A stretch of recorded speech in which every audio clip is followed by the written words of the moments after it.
Hi everybody, this is Miss Sarah from the Fayetteville Public Library and this is the Reading Buddy Book Club Week 4. I'm here with my good dog Emma and she's going to listen in as we read this week's book.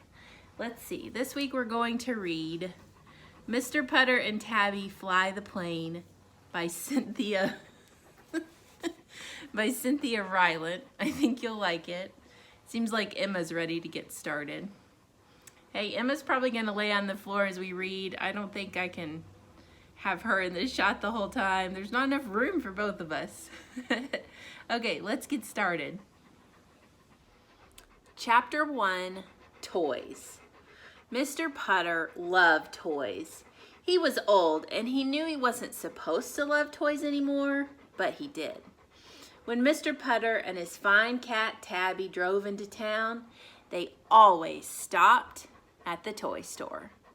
Oh, that's so fun if you ever get to go to a toy store, isn't it? I love to look at toys. Tabby was not happy at the toy store. She was old too, and her nerves weren't as good as they used to be. The wind-up toys made her twitch. Twitch, can you twitch? The pop-up toys made her jump. And anything that flew gave her the hiccups. But Tabby loved Mr. Putter, so she put up with all of it. While she twitched and jumped and hiccuped, Mr. Putter played with everything. He played with dump trucks. He played with cranes. He played with the bear on the flying trapeze. That one sounds cool. But most of all, Mr. Putter played with the planes. Ever since he was a boy, Mr. Putter had loved planes. When he was young, he had covered his whole room with them. Biplanes were his favorite, but he also loved monoplanes, seaplanes, and shiny ace junkers. He thought he might really fly a plane one day, but he never did. So now he just looked at toy planes every chance he got. One day, when Mr. Putter and Tabby were in the toy store and Tabby was hissing at a wind-up penguin, Mr. Putter spotted a plane he had never seen before. It was white and red with 2 wings on each side and a little flag on its tail. It was the most beautiful biplane he had ever seen. And it had a radio control, so a person might really fly it. Have you ever seen a radio-controlled plane or maybe a remote control plane? Yeah, that's cool.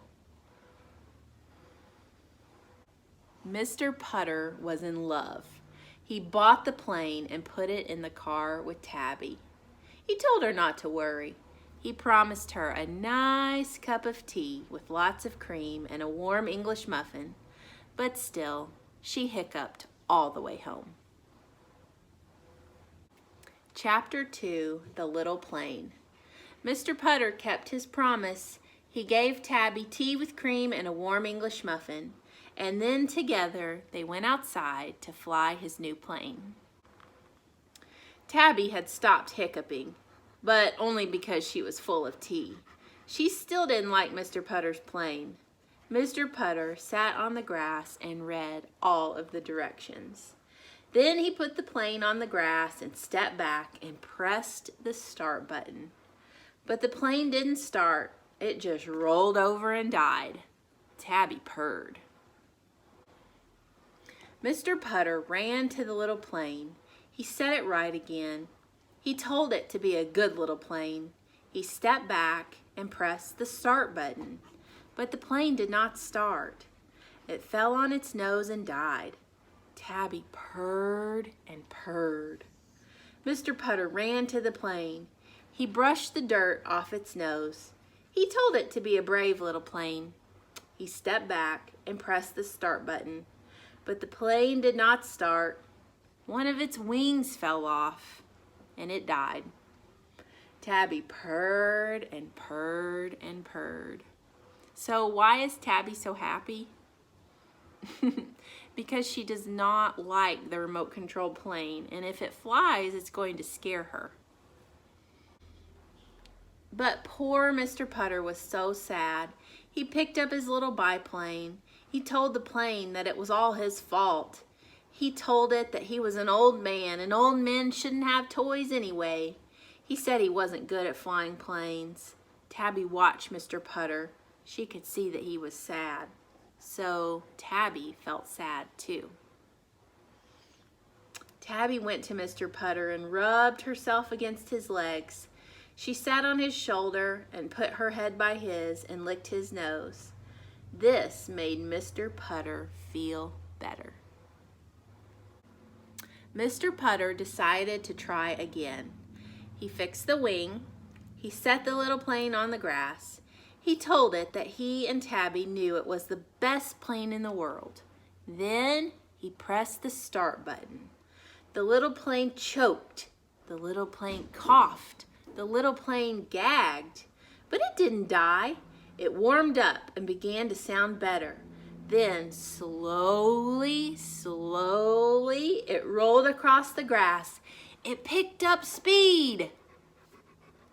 And then it flew. It flew high into the blue sky. Mr. Putter cheered. Tabby purred. Tabby hiccuped. Mr. Putter was finally flying a plane of his own. Hey, look at Tabby. She doesn't look scared anymore, does she? Chapter 3, The Boy. Every day for many weeks, Mr. Putter and Tabby flew the little biplane. Tabby never hiccuped anymore. She had become used to flying things. Children from town heard about the plane, and they all came to the fields to watch it fly. Mr. Putter loved this. He loved the company. He let the children take turns flying the plane, and he felt like a proud grandpa. One boy he liked best of all. The boy was a little shy, a little clumsy, a little forgetful, just like Mr. Putter. But whenever the boy flew Mr. Putter's plane, he wasn't shy or clumsy or forgetful at all. He was strong. He was sure. He was happy. When Mr. Putter saw this, he remembered himself as a boy. He remembered how he had wanted a plane that really flew. He remembered lying awake every single night wishing for one. Now Mr. Putter had his plane, but he was old. He didn't need it as much.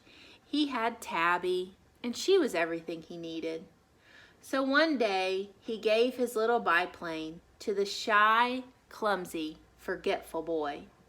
The boy became a hero among the other children.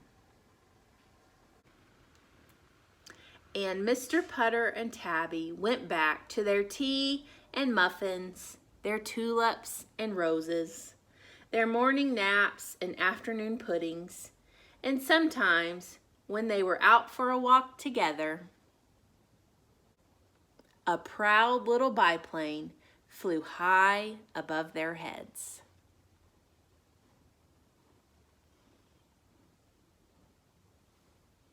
The end. I hope you guys liked this book. Remember, this is a series. There are a lot of Mr. Putter and Tabby books, and they're all really good, and I think you'll like them. So come to the library and check them out, okay?